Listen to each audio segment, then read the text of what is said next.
Hello बच्चों, let's see the question. The question is of the following which is an SN1 reaction. हमें इन चार reaction में से बताना है कौन सी SN1 रिएक्शन. सो की कंसेप्ट हमारा यहाँ पर क्या हो जाएगा, हमारा की कंसेप्ट हो जाएगा SN1 रिएक्शन. अब SN1 रिएक्शन हम कैसे बताएं कि कौन सी हमारी SN1 रिएक्शन है. वो तो हम कार्बोकैटायन स्टेबिलिटी से बता सकते हैं. इसकी कुछ पॉइंट्स हैं. एक सबसे इंपॉर्टेंट पॉइंट जो हमारा वो है, वो हमारे पास 3 डिग्री. अगर हमारे पास 3 डिग्री एल्काइल हैलाइड है तो हमारे पास SN1 फेवर करेगा ही करेगा. एक इसका ये इंपॉर्टेंट पॉइंट है. दूसरा इंपॉर्टेंट, वेरी इंपॉर्टेंट पॉइंट कि अगर हमारे पास polar protic solvent, polar protic solvent है तो हमारी SN1 फेवर होगी ही होगी.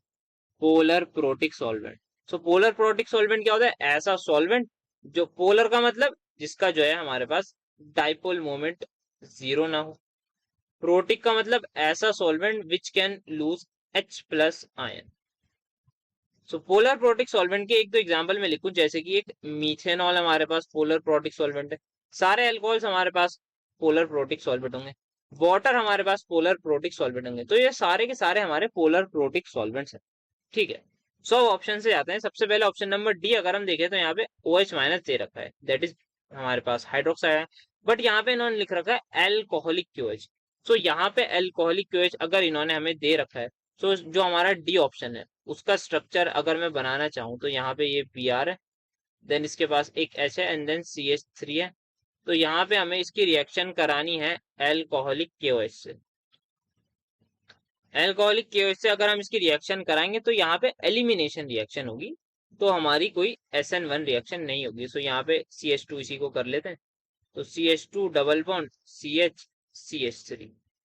तो ये हमारे पास हो जाएगा हमारे पास. तो ये हमारी SN1 तो रिएक्शन नहीं है, ये तो हमारी एलिमिनेशन रिएक्शन है जिसको हम E2 कहते हैं. देन हमारे पास ऑप्शन नंबर बी में अगर हम देखें तो यहाँ पे इसका भी एक बार हेलोजन बना, इसका हेलाइड बना लेते हैं CH3 CH2 CH2 Cl. इसके साथ जब हम I नेगेटिव करेंगे तो यहाँ पे I नेगेटिव इसको रिप्लेस कर देगा और यहाँ पे आ जाएगा. बट यहाँ पे ये क्या है, ये हमारे पास है 1 डिग्री. और 1 डिग्री कौन जनरली फेवर करता है? ये करते हैं SN2, बिकॉज बल्कीनेस हमारी कम होती है. तो बल्कीनेस पे डिपेंड करती है हमारी SN2. और जितनी ज्यादा हमारे पास स्टेबिलिटी कार्बोकेटाइन की होगी तो यहाँ पे 1 डिग्री कार्बोकेटाइन अगर मान लीजिए बन गया तो सिर्फ 2 अल्फा H होंगे जो कि कोई ज्यादा स्टेबल नहीं होगा. प्रोडक्ट तो हमें मिल जाएगा बट जो प्रोडक्ट मिलेगा वो प्रोडक्ट हमें मिलेगा थ्रू SN2 रिएक्शन, बिकॉज यहाँ पे कैटायन नहीं होगा. और यहाँ जो एल्काइल हैलाइड है वो है 1 डिग्री. ठीक है. तो यहाँ पे ये हमारी SN2 हो जाएगी. अब यहाँ पे दो ऑप्शन है हमारे पास, यहाँ पे भी 3 डिग्री कैटायन है, ये भी 3 डिग्री कैटायन है. तो यहाँ पे इसको ड्रॉ कर लेते हैं. यहाँ पे ये carbon CH3 CH3 CH3 and then Br. So यहाँ पे हमारे पास जो है एक हमारे पास Cn नेगेटिव है और एक हमारे पास है H2O. तो दो हमारे पास रिएजेंट है, एक है Cn नेगेटिव, एक है H2O. अब यहाँ पे हमने अभी अभी जस्ट पढ़ा है कि अगर हमारे पास पोलर प्रोटिक सॉल्वेंट होगा जस्ट लाइक वाटर तो हमारी SN1 फेवर होगी ही होगी.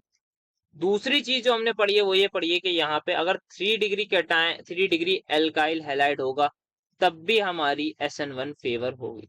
तो यहाँ पे हमारे पास दोनों पॉइंट्स मिल रहे हैं इन केस ऑफ वाटर. सो हमारी जो है ये SN1 के लिए सिर्फ इसमें एक केस है, दैट इज ये 3 डिग्री है. बट यहाँ पे Cn minus is not a polar protic solvent, तो वो हमारे पास पानी है. तो द फाइनल आंसर और जो हमारा इसका प्रोडक्ट बनेगा वो भी हम इसका प्रोडक्ट बना लेते हैं आफ्टर रिएक्टिंग विद वाटर. तो यहाँ पे CH3 3 बार रहेगा, देन यहाँ कार्बन रहेगा and then we have OH. तो ये हमारा इसका फाइनली प्रोडक्ट बन जाएगा.